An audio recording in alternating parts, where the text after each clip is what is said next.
Hello everyone, कैसे हैं सब। मैं हूं Saima and you are watching science tutorial. Keep your study to next level. So students, आज हम कार्बन एंड इट्स कंपाउंड का लास्ट टॉपिक पढ़ने जा रहे हैं, जो है soap and detergent. Soap and detergent ये बहुत ही इंपॉर्टेंट टॉपिक है। तो let us start with soap. आपने देखा होगा कि जब हम हैंड वॉश करते हैं किसके साथ? वाटर के साथ। जो हमारे हैंड हैं वो क्लीन नहीं होते, अच्छी तरह से साफ नहीं होते। लेकिन जब हम अपने हैंड सोप के साथ क्लीन करते हैं, सोप प्लस वाटर के साथ, तो जो हमारे हैंड हैं वो बिल्कुल क्लीन हो जाते हैं। दस जो हम क्या कहेंगे? हम कहेंगे यानी कि एनी सब्सटेंस, कोई भी सब्सटेंस जिसके पास क्लींजिंग प्रॉपर्टी होती है, ठीक है, उसको हम कहते हैं detergent which has cleansing action in water. ठीक है, any substance which has cleansing action in water, action in water is known as detergent. अब ये जो डिटर्जेंट्स होते हैं हमारे पास वो दो तरह के होते हैं, that is soapy and non soapy. So let us first discuss what are soap और इसका स्ट्रक्चर और ये कैसे बनते हैं और इनका एक्शन कैसे होता है, क्लींजिंग एक्शन, ये सब हम आज के टॉपिक में पढ़ेंगे एंड आल्सो डिटर्जेंट के बारे में भी पढ़ेंगे। So let us start first with soap. What are soaps? Soaps को हम कैसे डिफाइन करेंगे? A soap is the sodium salt और potassium salt of long chain carboxylic acid. ठीक है, हमारे पास लॉन्ग चेन कार्बोक्सिलिक एसिड्स ये आगे, और जो हमारे पास सोप है वो क्या है? सोप है, हम H को हटाएंगे और इसकी जगह पर क्या लगा देंगे? Sodium Na। ये हमारे पास आ गया sodium salt of long chain carboxylic acid, that is RCOO Na is soap. ये हमारे पास क्या बन गया? सोप। और ये सोप हमारे पास सोडियम साल्ट भी होते हैं या फिर पोटेशियम साल्ट भी होते हैं। पोटेशियम साल्ट हमारे पास कौन से हो गए? RCOO। ठीक है, आगे कहता है a soap has a large non ionic hydrocarbon group. Soap के पास क्या होता है? एक large non ionic hydrocarbon group होता है and one is ionic group. ये आ गया हमारे पास सोप। और अभी हम आगे इसका स्ट्रक्चर डिटेल में पढ़ेंगे। RCOONA, ये जो पार्ट हमारे पास होता है ये पार्ट होता है आयनिक पार्ट। ठीक है, और ये जो हमारे पास पार्ट होता है ये लॉन्ग होता है एंड इसको हम कहते हैं नॉन आयनिक हाइड्रोकार्बन पार्ट्स। इसमें हमारे पास आयंस नहीं होते, इनके कोई भी चार्ज इन पर नहीं होता। इन अदर वर्ड्स हम ये भी कह सकते हैं ये जो हमारे पास हाइड्रोकार्बन पार्ट होता है, long chain hydrocarbon part, it is non polar. ये आ गया हमारे पास नॉन पोलर पार्ट और नॉन पोलर एंड, और ये वाला जो पार्ट है इसको हम कहते हैं पोलर पार्ट और पोलर एंड। ये हम आगे स्ट्रक्चर पढ़ेंगे उसमें देखेंगे। फिलहाल हम इसकी एग्जांपल देखते हैं। फॉर एग्जांपल हमारे पास सोडियम की एग्जांपल यहाँ पर क्या लिखी हुई है, सॉरी सोप की एग्जांपल क्या लिखी हुई है? सोडियम स्टीरेट, दैट इज क्या फॉर्मूला है इसका? C18H35 NaO2 and sodium palmitate जिसका फॉर्मूला हमारे पास C16H31 NaO2। ये दोनों जो हमारे पास सोप हैं ये किसके सोप हैं? सोडियम साल्ट के। अब डिटर्जेंट्स क्या होते हैं? ठीक है, सोप की डेफिनेशन हमने पढ़ ली, अब है डिटर्जेंट्स। डिटर्जेंट्स को हम सोपलेस सोप भी कहते हैं। क्या कहते हैं हम डिटर्जेंट्स को? सोपलेस सोप। इनको सोपलेस सोप क्यों कहा जाता है? Because though they act like a soap in having the cleansing properties, they do not contain usual soaps like sodium stearate। कहते हैं ये एक्ट करता है जस्ट लाइक सोप की तरह। किसकी तरह ये एक्ट करता है? although ये सोप की तरह एक्ट करता है, इसके पास सोप की तरह क्लींजिंग प्रॉपर्टीज होती हैं, बट इसके अंदर जैसे कि हमारे पास सोप के अंदर सोडियम स्टीरेट प्रेजेंट होता है, डिटर्जेंट्स के अंदर सोडियम स्टीरेट प्रेजेंट नहीं होता। तो डिटर्जेंट्स के अंदर क्या प्रेजेंट होता है? डिटर्जेंट के अंदर प्रेजेंट होता है हमारे पास सल्फोनेट ग्रुप। कौन सा ग्रुप?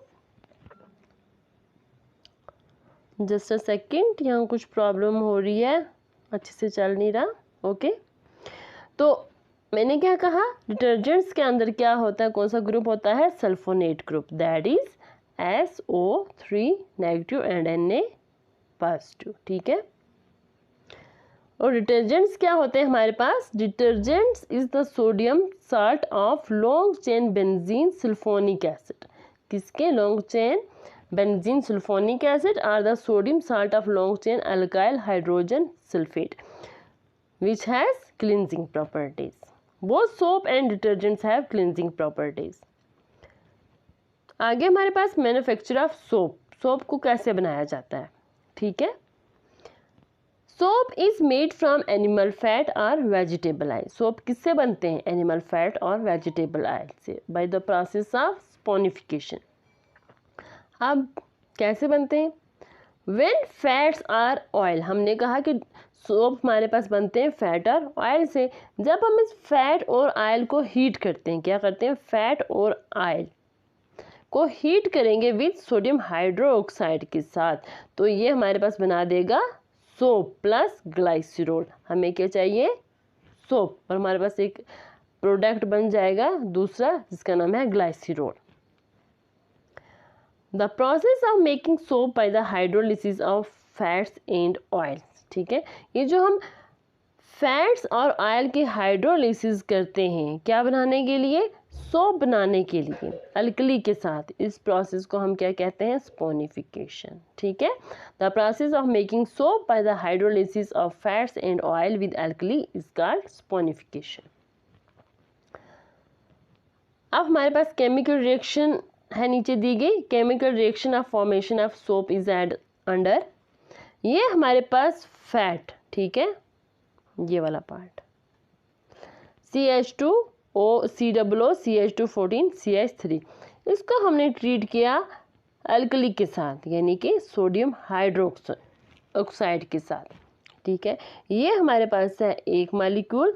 अब देखो, जब हमारे पास सोप बन रहा होगा तो फैट का एक मालिक्यूल नहीं होगा बल्कि ढेर सारे मालिक्यूल होंगे। यहाँ हम जो ले रहे हैं, ये ले रहे हैं 3 molecule of fat and plus 3 हमारे पास आ गई सोडियम हाइड्रोक्साइड। जब ये रिएक्ट करते हैं, आपस में रिएक्शन करेंगे, तो हमारे पास क्या बन जाएगा? ग्लाइसरॉल प्लस अक्रूड सोप, ये बन गया हमारे पास सोप।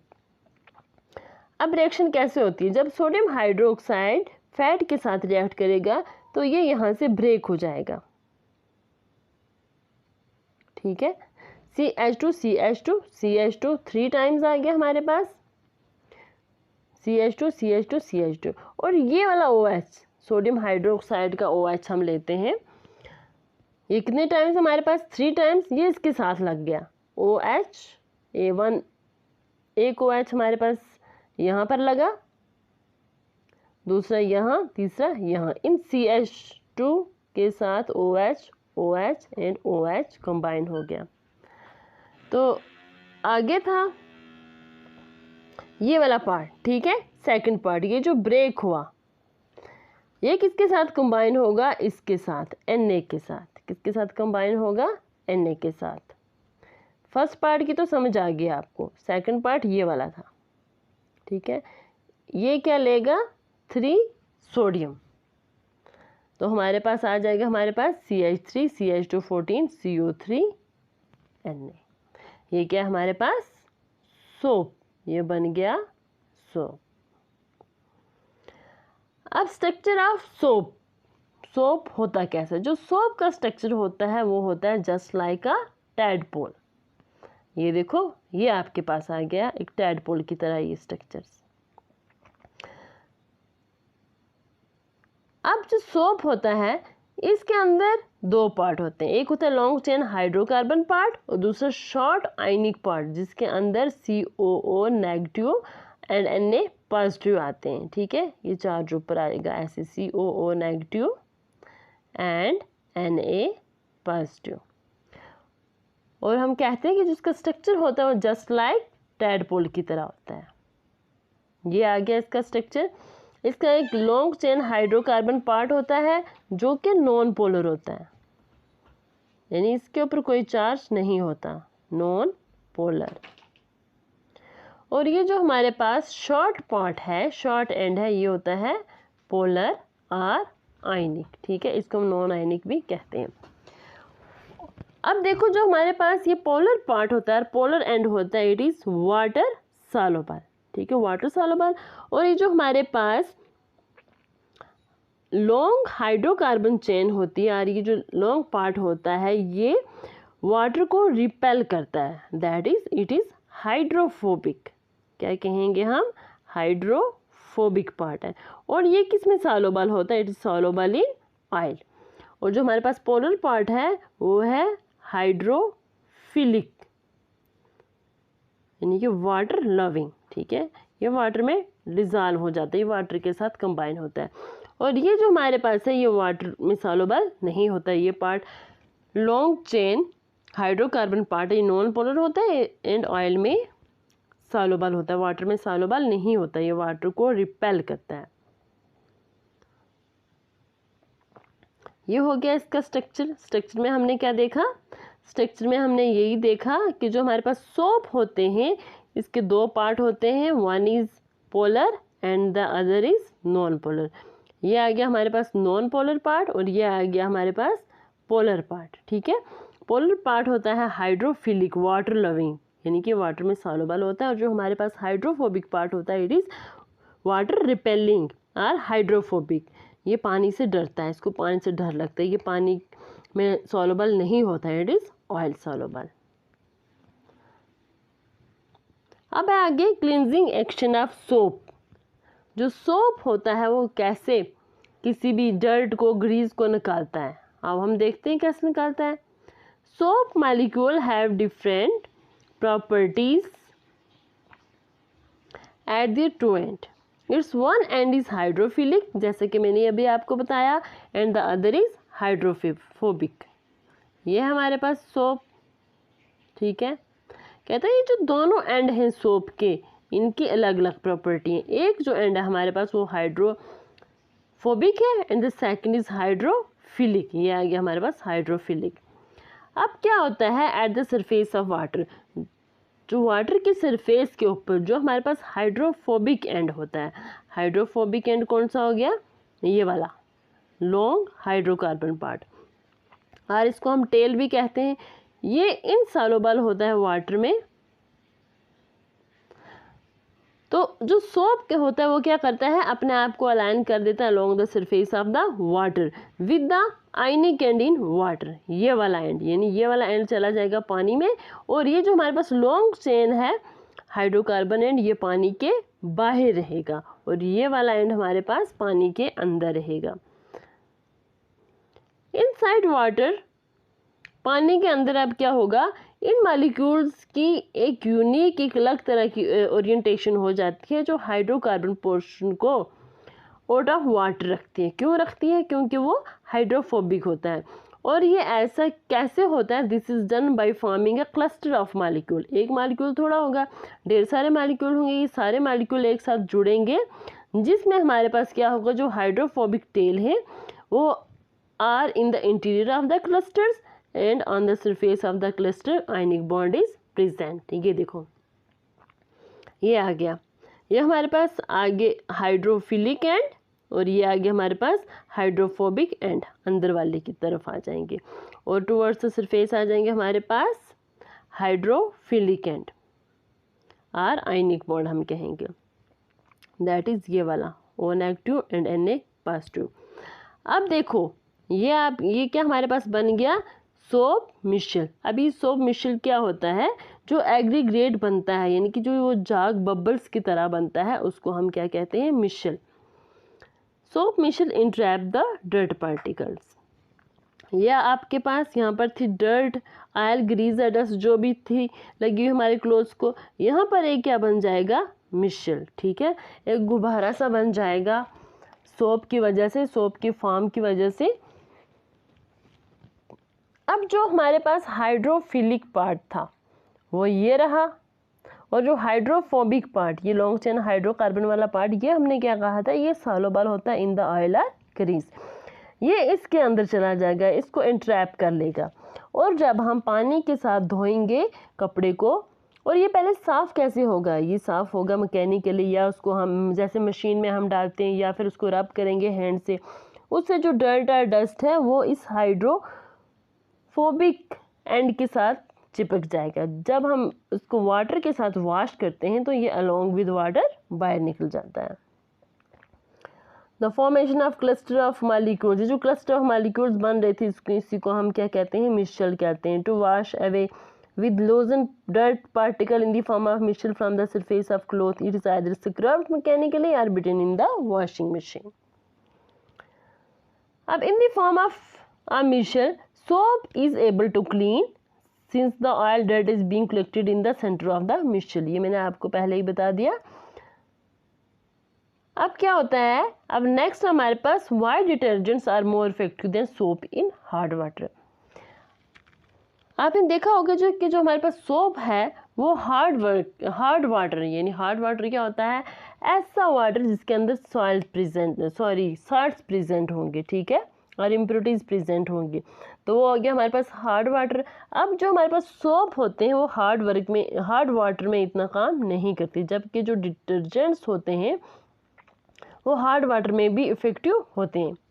अब क्या होता है, इसके पीछे रीज़न क्या है, when soap is used with water for when soap is used for with नहीं आएगा, when soap is used for washing with hard water, the soap water किसके साथ रिएक्ट करते हैं, कैल्शियम एंड मैग्नीशियम के साथ, ठीक है, कैल्शियम एंड मैग्नीशियम आयन के साथ, और एक क्या बना देते हैं, इनसॉल्युबल प्रेसिपिटेट, जिसको हम स्कम कहते हैं।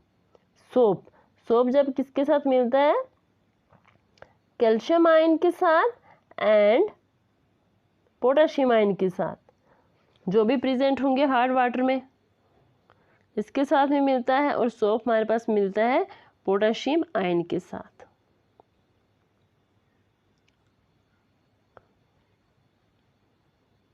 प्लस पोटाशियम आयन, तो ये क्या बना देता है हमारे पास, ये बना देता है स्कम। स्कम क्या होती है, जो ये चिपक जाता है कपड़ों के साथ, सोप यानी कि जो नीचे बैठ जाता है उसको हम कहते हैं स्कम। स्कम एक इनसॉल्युबल प्रेसिपिटेट होते हैं जो पानी में घुलते नहीं हैं, पानी में डिजॉल्व नहीं होते। द स्कम फॉर्म्ड, जो स्कम बन गई वो कपड़ों के साथ चिपक जाती है, स्टिक हो जाती है, और जो हम दोबारा सोप लगाते रहते हैं उस सोप का जो एक्शन वो कपड़ों पर नहीं होने देती, यानी कि it interferes the cleaning ability of additional soap. अब हार्ड वाटर में क्या होता है, जो सोप होते हैं वो लेदर नहीं बनाते, यानी कि झाग नहीं बनाते। Soap does not give leather easily with hard water.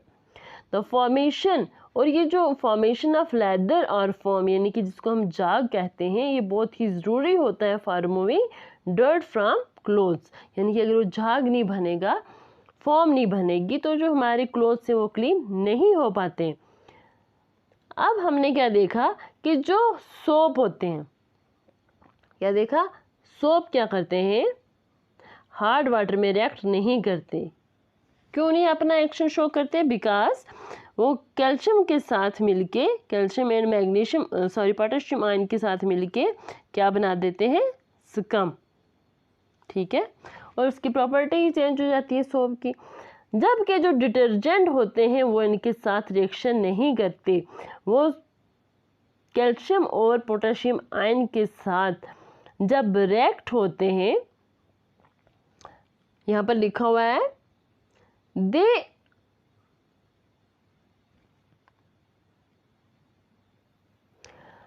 ये हमारे पास कैल्शियम और मैग्नीशियम आयन नहीं बनाते, ठीक है, reacting with calcium and magnesium ion present in hard water. यानी क्या, इन अदर वर्ड्स हम ये भी कह सकते हैं कि जो हमारे पास डिटर्जेंट्स होते हैं वो क्या करते हैं, डिटर्जेंट्स हार्ड वाटर में झाग देते हैं, लेदर देते हैं। ऐसा क्यों होता है, क्योंकि ये कैल्शियम और मैग्नीशियम आयन के साथ रिएक्शन नहीं करते, ठीक है।